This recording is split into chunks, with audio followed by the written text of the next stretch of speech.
If you thought football was over, you're 100% wrong. It's never over. It's a year-round sport.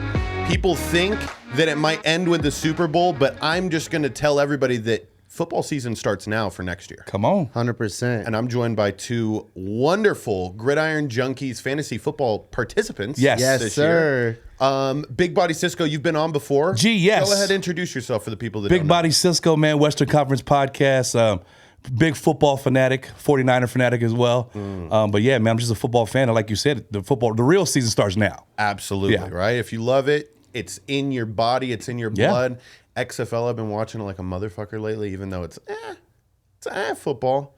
But Madison, you've never been on the show. This is my first time and great show, man. Big fan. Always supporting you, you know. I appreciate that. And this is actually when football season really starts because teams are trying to find their next guy or they're trying to redevelop what happened last season. So that was the first spot that I wanted to start off with today's show, is kind of giving everybody a little public service announcement on where your team's current state is, because I don't know who your team is, Madison. I'm going to be honest. Denver Broncos. Wow. Okay. Well, so I think we start with you. Since Yeah. I was a child. We start with you. Yeah. Orange Crush. Yeah, we had a terrible season last season. I knew that was going to happen, though. But I'm excited for Sean Payton, and I do think we will have a turnaround season with Russell Wilson.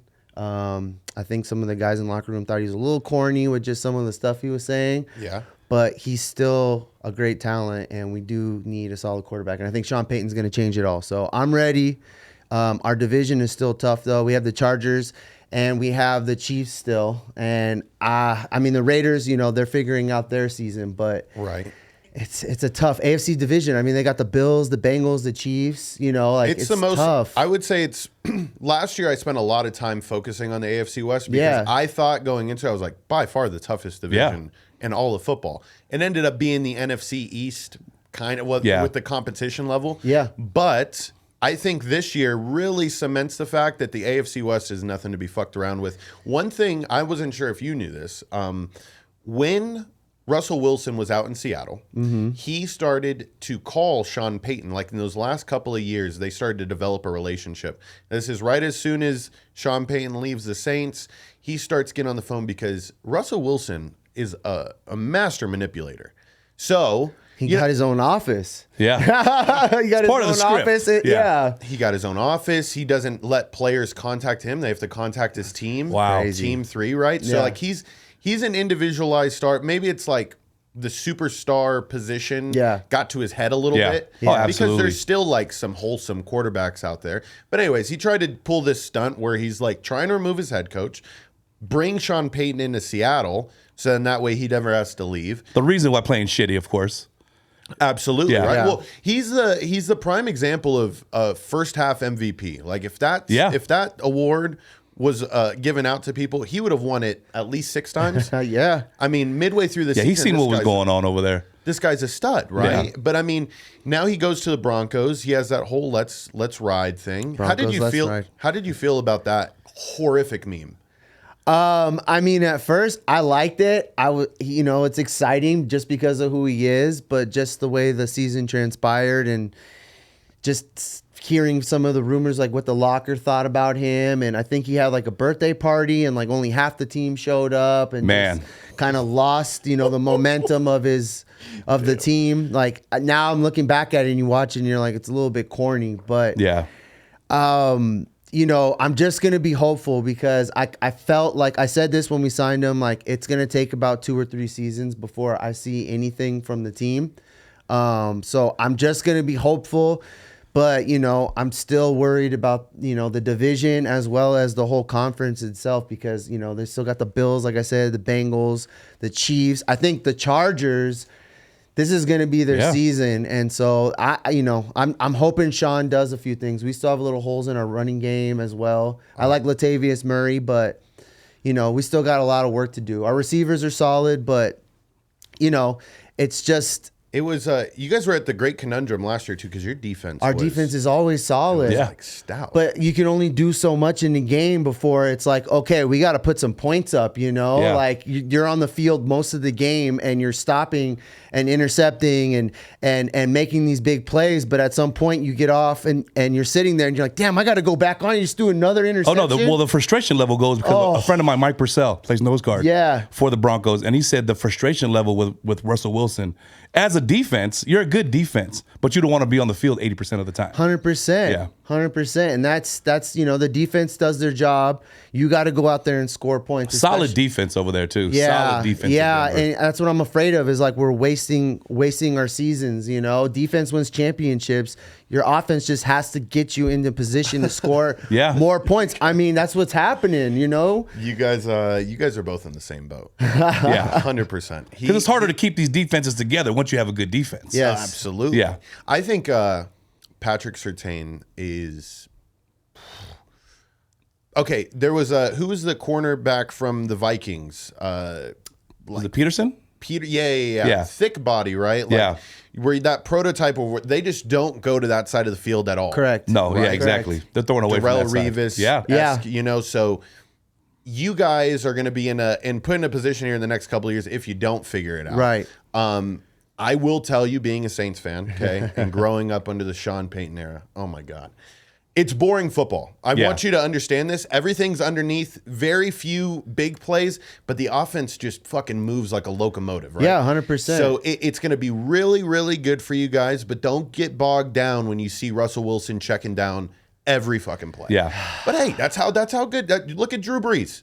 Drew Brees, his last 2 years, never threw the ball over 35 yards. Yeah. But we dominated. Yeah. Yeah. You know, so I think it could help him out. And this is what Russell Wilson's wanted for a while, right? He's been on the phone calls with Sean Payton. Hey, Sean Payton. Hey, I need you here. Come here. Boom. They fired the fucking rookie coach last year who didn't know anything. Yeah. And now they have a new motto. Do you know what the new motto for the Broncos is? I can't wait to hear it because no, I haven't heard it. Buck up.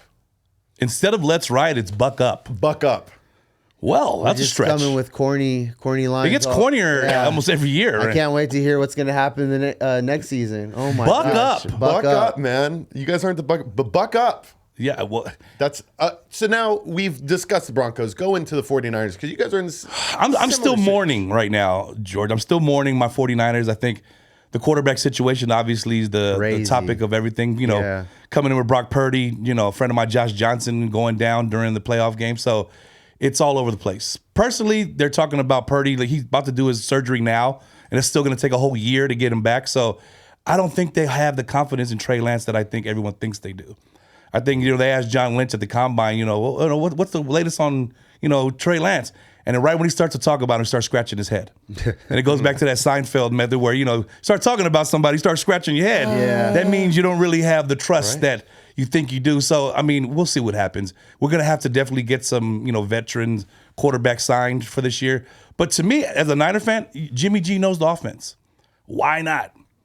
And I feel like Jimmy G's already run his course, that's what John Lynch has said, and the quarterback situation is going to be our Achilles heel because our defense, like Denver, is a monster defense. And we got to keep them together, and our offense, we got good running back, good O-line. Your weapons are crazy. Yeah, and come on, when you have weapons like that and come that short to have two quarterbacks go down to Philadelphia, it was just heartbreaking. I feel for you in every type of the way. But out of all our teams, by far, the 49ers are the most Super Bowl hopeful. They're like always right there. 2 NFC championships in 2 years. They're like right there. It's so realistic, and I can envision, you know, Greg Kittle finally getting the Super Bowl. You know, that team is really formulated to make a big blockbuster move. Yeah, and I think one of the biggest moves that I would like to see is Aaron Rodgers either going to one of two places. I think he's either going to go to the Raiders, or I think he's going to go to the 49ers. I could tell you as a 49er, Aaron Rodgers will never come to the 49ers. He has this grudge still from the Alex Smith thing. We picked Alex Smith before him. He was a Cal kid, thought Niners would take a shot on him. Ever since that, he's held that grudge. I've ran into him a few times in the Bay Area because he's a Cal kid. What's up with he would never come to the Niners. He was in a golf tournament just recently. He was like, I'll never go to San Francisco. So I don't see that scenario, you know, kind of playing out. Yeah. It would be dope, Damn. but I mean, that grudge will never go away. You're like, you picked Alex Smith in front of me, so I'm going to make you guys pay, which he kind of flipped on him because every time he faced us in the playoffs, we would whoop his ass. So I was like, yeah, okay, you do it all. You have the grudge all you want.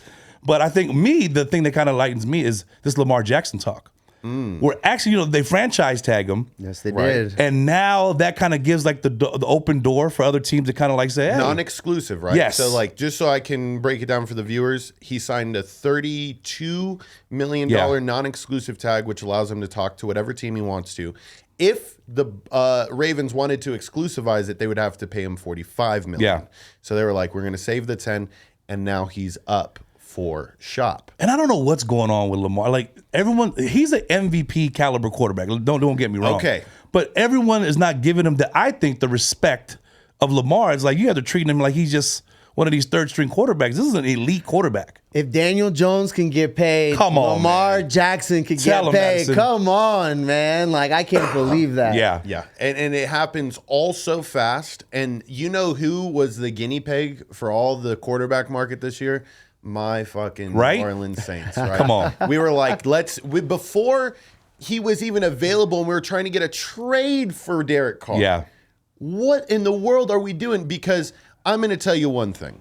You're only as good as your last season presented itself, right? And I myself have been so conflicted because everybody and their mom is saying, I'm so happy for Derek Carr. I'm so happy that a quarterback like this found a home. I'm so happy for it. How happy are you for the fucking Saints? Nobody's happy for the Saints. And even Saints fans at their core are so fucking confused because, let me tell you, Jameis Winston isn't that bad. Not bad at all. I like Jameis. At all. And he's their backup now? And then what about Taysom Hill? So, exactly. Thank you, right? So we have a plethora of options that I'm willing to at least say this next year, because we had $70 million over the cap that we've been like cutting people, slicing and dicing. I think there's some other players that are on the chopping block, Michael Thomas, especially before we have to pay him a lot of money. I just looked at Spot Track, and if we cut him after this year, we save like $30 million.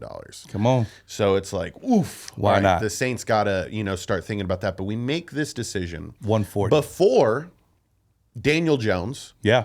Right? Because I only think that we would have paid Derek Carr less if Daniel Jones signs beforehand for like $40 million or something. Like, I don't know, that we really set that market. But if we're willing to pay Derek Carr $30 million, how are we not going for Lamar Jackson?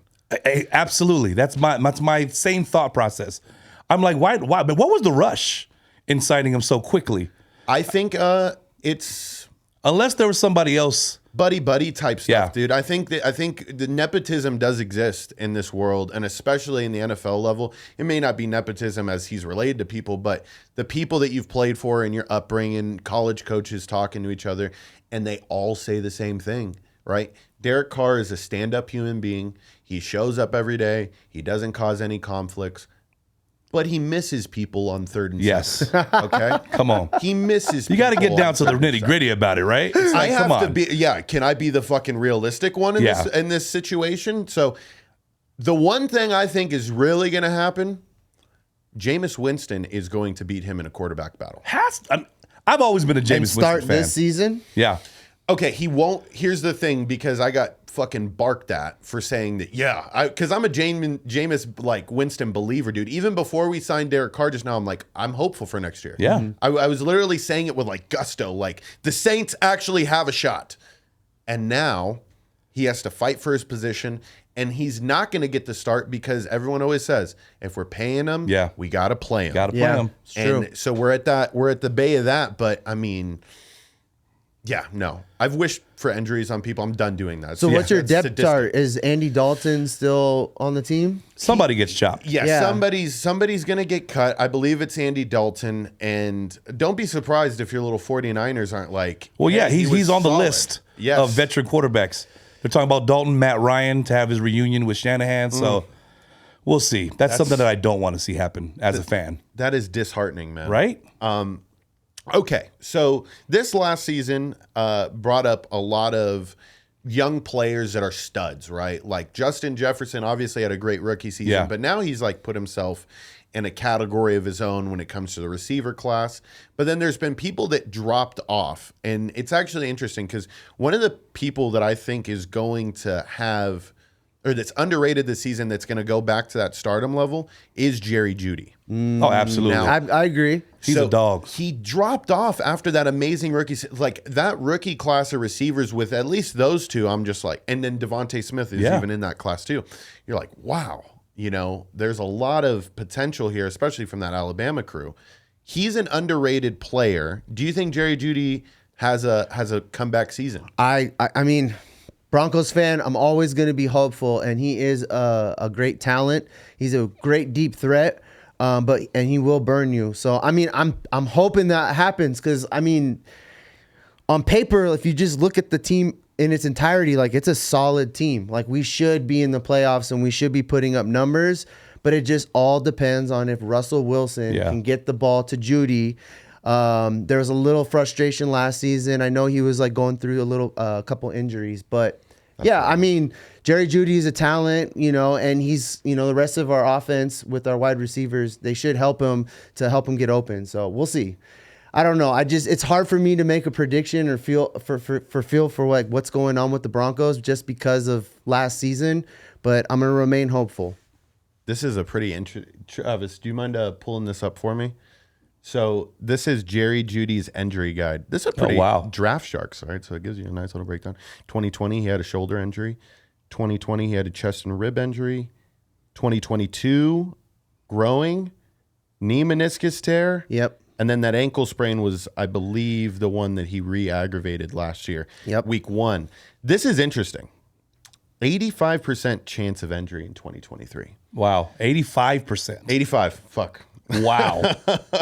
I mean, due to sports injury predictor showing you this, do you feel some type of way about the comments you just made? Sheesh. 85%. Wow. Wow. Yeah. I mean, this is a nice little website right this here. is Shout out to Draft Sharks. Yeah, that was actually kind of cool to see. But I mean, that's the nature of the game, Once you get injured in football, unless, you're really doing what you're supposed to do. I mean, injuries get re-aggravated. It's a tough sport. You get 4 good years, 5 good years. And, I'm just, damn, 85%. 85%. That's damn. It's a high percentage. All right. Oh, okay. It's a high percentage. Third place in the division. All right. That's there you go. Yeah. Wild card. Any underrated players from this past season that you guys think are going to stand out? That are like, man. I'm thinking Tyler Algier from the running back from Atlanta. I think he's going to have a breakout year. I think, with Marcus Mariota leaving and they're kind of getting behind Reeder, the rookie. But Algier has been one of those guys I've been watching like on the under. I'm like, dude, this kid could break out and have like one of those leading the league in rushing. He was all purpose. Well, like he was everything for the Falcons last year. And that's the cool thing about the Falcons offense. Cordell Patterson fits it perfectly. And I think Algier is starting to mold that where it's like he can line up outside at receiver, but he was also getting a majority of the carries too. Yeah. So I think that is a good pick. Yeah. And out of all running backs too, big name running backs to me are always on the overrated category. You know what I mean? Because Saquon Barkley is going to get paid, but is a running back that's maybe not Saquon's caliber, a little less like Tyler Algier, that we're paying $1 million. Isn't that way better to have than a Saquon Barkley? Or I don't know. Well, it's a bargain bin at that point. Now you're getting it for a bargain, and now you don't have to spend the money you would have spent on a Saquon Barkley. But I think that's what these teams are looking for, that bargain hunter. They're looking for that bargain piece to the puzzle because they don't want to pay. That's why you see all these franchise tags. They're like, we don't know what's out there, but we'll franchise a couple of guys, spend this 1 year money, and then kind of see through the draft and through the rankings who's going to come up and pay less for what they pay for their stars. No, absolutely. Yeah. I think one of the cool things I've always felt about paying people in football is it really goes from starting at the ball, you should be getting paid the most, and the farther you work out, receivers should be definitely getting paid the least amount out of everybody. Any receivers that you guys, or any other offensive players that you guys feel like might have a breakout year this year? I mean, he's a proven guy, but I'm hearing some rumors because I was listening. But I feel like Josh Allen is gonna have his breakout year with the Bills, and I'm hearing that. I heard this on NFL.com when they were talking on their podcast that they're going after Derek Henry, and yes, I just heard that yesterday, and so I feel like it could help Josh Allen with the issues that they had last season. I know they lost Von Miller. And which was like a big blow to them in the playoff run, but I think Josh Allen's gonna have the breakout season that we all need to see. Because he could fall into the overrated category. Yeah, for sure. But I guess for him now, he has cemented himself as, if I am gonna be something, he's got that Patrick Mahomes comparison, right? So this is, I think we are in the day and age of Josh Allen is Peyton Manning and Patrick Mahomes is Tom Brady. And that rivalry, how they would go back and forth. So I think in order to surpass, right, expectations, he's got to win a title. And I think that whole Derrick Henry thing makes so much sense for me. Yeah. Because for years and years, the Bills are relying on giving 17 a fucking power. Yeah. Right? After his like 15th carry, the dude's ribs are hurting. You know what I mean? His shoulders getting banged up. He's diving over people. Yeah. You can't win in this league with your quarterback playing reckless like that. I agree. Yeah. You can win, but it's not sustainable. I mean, if I'm Josh Allen and I look in my backfield and I see Devin Singletary, I'm not that confident. But if I look back there and I got the King Henry back there, yes, I'm like, give him the ball 30 times a game. Especially 100%. In the cold weather, that's what you want. You want a solid running game. Yeah. That is such a great investment piece for the Bills. There's a lot of running backs that, I'm even looking at for the Saints that I'm like, ooh, I really like that kid out of Seattle, but I know Seattle's got him locked up on a contract right now. He was a super tall running back, similar to Derrick Henry. The Saints, I did not mention this in my PSA. We're probably going to start the season with an Alvin Kamara suspension. Oh, yeah. I mean, after that whole debacle of him. He beat the shit out of a dude. Downstairs at Dre's, or right outside of Dre's. So we'll see what happens with Kamara, because now you have that suspension that could possibly take place. Now what are you going to do at that point? Do you just put Taysom Hill back there and let him run it? I'm not opposed to it. Okay. Yeah. And it's crazy for me to even just say it like that. You know what I mean? People most of the time I think that was a fucking joke. Yeah. But I mean, he's steady enough to carry the rock for us. I mean, we picked up Derek fucking Carr, bro. I don't know. I still don't know about that move at all. Who would other than Lamar Jackson? Who would you and Jameis Winston? Okay, all right. If we're eliminating those two, because Aaron Rodgers ain't going to NOLA. No.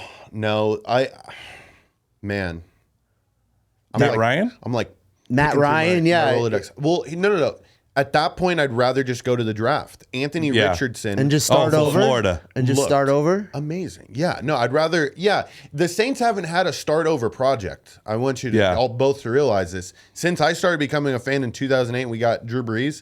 Like, we haven't had to go, like, what are the blueprints? Yeah. So we've been very fortunate in that sense. And we're obviously afraid to go into the draft and develop teams. Partially because we're afraid of becoming like the Houston Texans. Yeah. We're afraid of becoming the Cleveland Browns, who I do want to touch on here in a second. Yeah. So we're like, all right, the devil we know is better than the devil we don't. And so let's take Carr. But then 3rd and 7 comes and he misses Devontae Adams. Yeah. I feel like there was such a rush move by the Saints, though. Why not take a chance in the draft with Richardson, with Stroud, and all these possibilities that you could go? Oh, my God. Derek Carr. Well, and the thing is, too, we have flashy toys that we can send off to people. Right. You know what I mean? Like, I would not have been upset whatsoever if we're like, Michael Thomas, hasta la bye-bye. We even send them a 2nd-round pick, but then we get the number 1 pick overall. Why not? And, like, we're like, all right, we have Chris Olave. Yeah. All right, we can. New identity. Yes. New coach. You go after somebody in the draft. And you start over, but it's a waste of another season, though. Is that okay with you? No, I don't like wasting seasons. Madison. I think it's especially in our weak ass division. Yes, that NFC South is a toilet bowl. I mean, Kyle Trask is going to be the so maybe that's what they're thinking. Yeah. Tom Brady's gone. You said Mariota's gone. Where did Mariota go? That's who I want. I want Mariota to come to the Niners. So but he's still on the Falcons. No, he's not with the Falcons. The Falcons released him. They released him. And, he's part of those, veteran quarterbacks. And I think it's all about system. What quarterback's going to fit your system? Yeah. And when you look at the quarterbacks that are available, to me, I'm just like Marcus Mariota in Shanahan's offense. It works for me because he's a mobile quarterback. Brock Purdy came out of nowhere, so I can't say, we knew Brock Purdy was going to be like that. Nobody knew Brock Purdy was going to be like that. Facts. But in this offense, with the weapons we have, why not take a chance on a Marcus Mariota?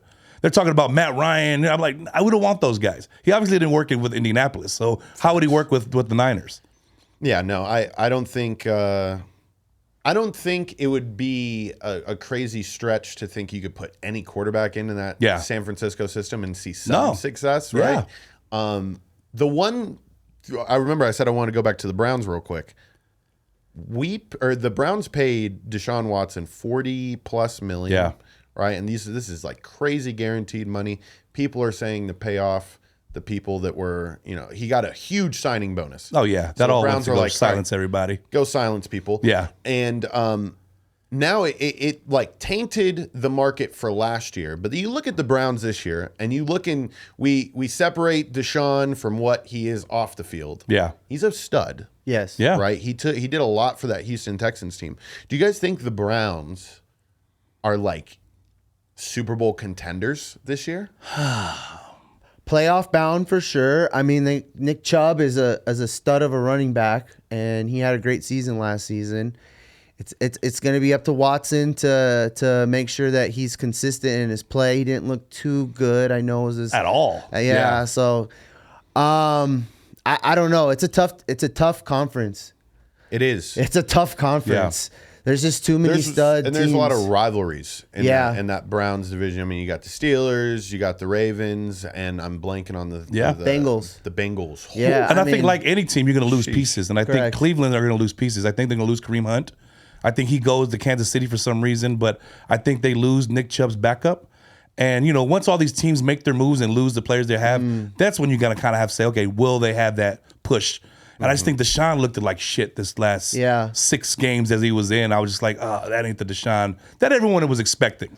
Right. Of course, mind you, he was out half the year, getting a massage. But still, when he was in there, it just didn't make sense to me. So staying in that quarterbacks in that division, we'll start with, do you think Lamar stays this year for the Ravens, or do you think another team shoots their shot?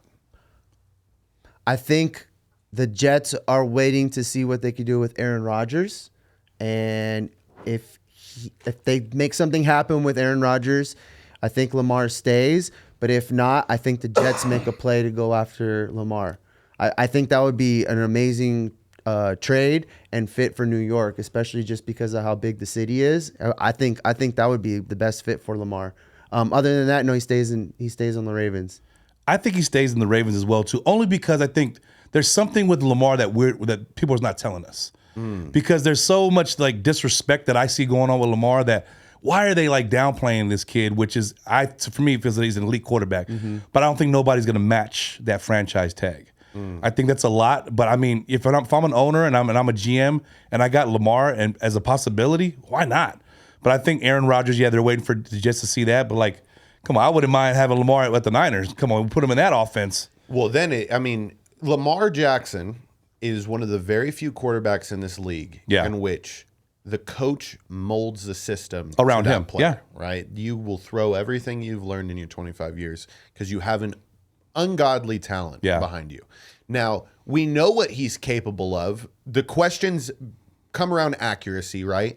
But I think he's a mobile quarterback will often get that criticism because a lot of what he's doing is throwing on the run, off play action. Those are very difficult passes to make. And we see when he stands up in the pocket, he's not half bad. So the numbers for his accuracy may be slighted opposite for him. Do you guys think, though, he's capable of winning another MVP award? I think he had no receivers this year. You give him DeAndre Hopkins, who's talking about leaving Arizona. Give him a deep threat. Give him some. All he had was Mark Andrews. That was all he had. It was Mark Andrews and Lamar Jackson, predominantly the whole season. Yep. You give him a couple of weapons, I think they can be in that whole mix of getting into that Super Bowl talk again. Yep. Madison, you think he's winning another MVP in his career? I mean, I would like to see it. I'm a big fan of him. Yeah. But yeah, he's gonna need some weapons around him and a consistent season again, just to doubt the haters. But yeah, I mean, why not? Like, he deserves it if he actually shows that he's consistent in a season. Yeah, I could see it happening. The one thing that I feel will happen with him is his style of play is now becoming normalized. Yeah. And when he did it the first time, we were seeing records broken, the comparisons. We haven't seen this since Vic.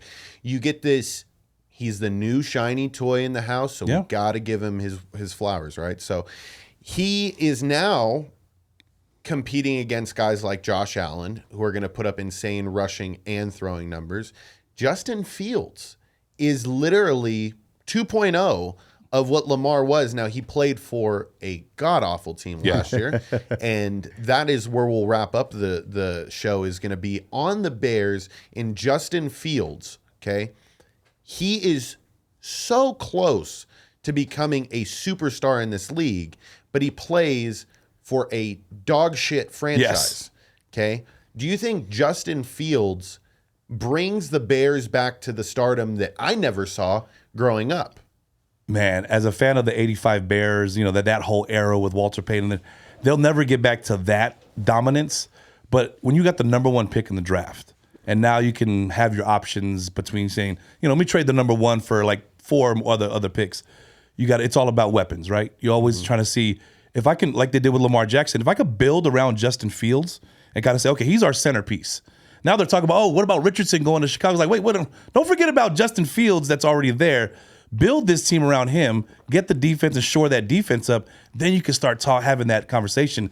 They have the assets to do it with the number 1 pick. Justin Fields is a beast because I wanted him instead of Trey Lance. You put Justin Fields in this Niner offense, then we're talking a whole different story. But Justin Fields is just an athlete that takes the Michael Vick, the Lamar Jackson, and just can run with. He did what he did with this shitty ass Bears team.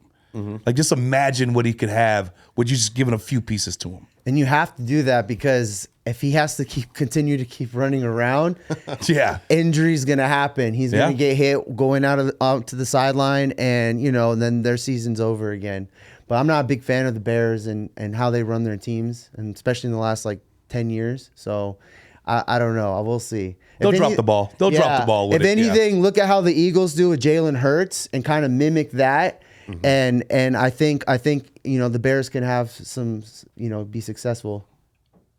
I did want to end with the Bears, but then you brought up the Eagles. So I mean it fits. I didn't even bring Jalen Hurts into the situation of he falls perfectly into the category of stud running quarterback that can also sling the rock. Before we move on from Justin Fields, though, I do think the Bears need to trade this first pick. Yep.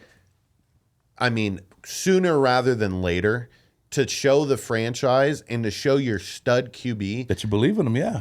There's no. I mean, you guys did it with Jimmy G bringing in Trey Lance, and it's not good. Like, starting quarterback controversy does nothing but make a franchise feel panicked. Yeah. Ergo the Saints, right? They've started a quarterback controversy, and now I won't be able to sleep until I see Derek Carr suck and Jameis Winston go in. Got it. Yeah. Right? So Jalen Hurts, all right, he completely revolutionized not only the quarterback sneak, but he's the RPO king. Yeah. I would say that entire offense last year ran the RPO better than we've seen any quarterback do it, next to Lamar's MVP year. Are the Eagles a team that are going to be consistently there for the next 5-6 years while they have Jalen Hurts? Or do you think this was a flash in the pan and the timing was right and they won't make it back to competing at that level? Oh, they're winning the division again next year for sure. I don't see the Cowboys or the Redskins doing anything, or the Giants after they just paid Daniel Jones all that money. But no, he's a generational talent, and Eagles are here. Like, they're staying for a while, and that's what's scary about that whole division and conference is Jalen Hurts. He's next level. And they have a solid defense, and they have a lot of weapons. Even when he was down and Gardner Minshew stepped in, I know he lost that game, but they still put up like 30-something points, I think, with him. Right. I mean, yeah, they're here. Eagles are staying. Jalen Hurts is here. It goes back to the front office for me. If they could keep this core of the team, I feel like they're going to lose a lot of key defensive players this year because there's a lot of big contracts that need to be signed. But Jalen Hurts can give thanks to Tua Tagovailoa, and I say this because this has been Jalen Hurts playing with a chip on his shoulder since Alabama. And he wants to prove everybody wrong. He's like, hey, you can play buddy-buddy with Tua in front of the cameras, but he took your starting job. Yep. And made you transfer to a whole other school, and now you had to go prove yourself in the league. Now he's in the Super Bowl. Tua, is doing what Tua does with Miami. But now that chip on his shoulder gets bigger every year to say he had a taste of it. He was there. But now he's like, hey, front office, give me some pieces and keep me around this core, and we could do some things. Because I still think, like what Madison said, the NFC East with Dak and all the problems in Dallas and Washington doing what they're doing, Philadelphia is the team to beat, of course, cruising in the NFC. Yeah, they're going to be cruising. Yeah. I mean, it's still, I'm extremely excited to see what the draft brings us. I feel like we'll have a lot of answers as to what the odds should truly look like going into the Super Bowl for next year. And I think after the draft, I want to have both of you guys back on so we can maybe discuss that a little further into detail. Cisco, what you got going on? Let the people know how they can find you. Oh, man, go follow me at Big Body Cisco on Instagram and all social media, man. Check out the Western Conference podcast on all podcast platforms. Also on the YouTube channel. Go check out the visuals there, man. We Sticky Paws family over here, man. Check me out on social media. Much love. Madison. You can follow me at mad._.living, like a little smiley face. Launching my new network, Fight Stars Network. We're going to be streaming bare knuckle fighting, and we're going to be having Karate Combat League on our channel. So I'm really pumped for that. And new gym coming, Vargas Boxing Gym out here in Las Vegas. So let's go. Oh, let's go. Lots of big things in the works. I can't wait to have both you guys back on. We had Travis behind the deck today. Travis, hey, yo, what's good? How can they find you? They can't find me. Sticky Paws is my home at Sticky Paws Studios. The man right there. The man. All right, Travis, toss that logo up, play the music, and let's get the fuck out of here. Yes.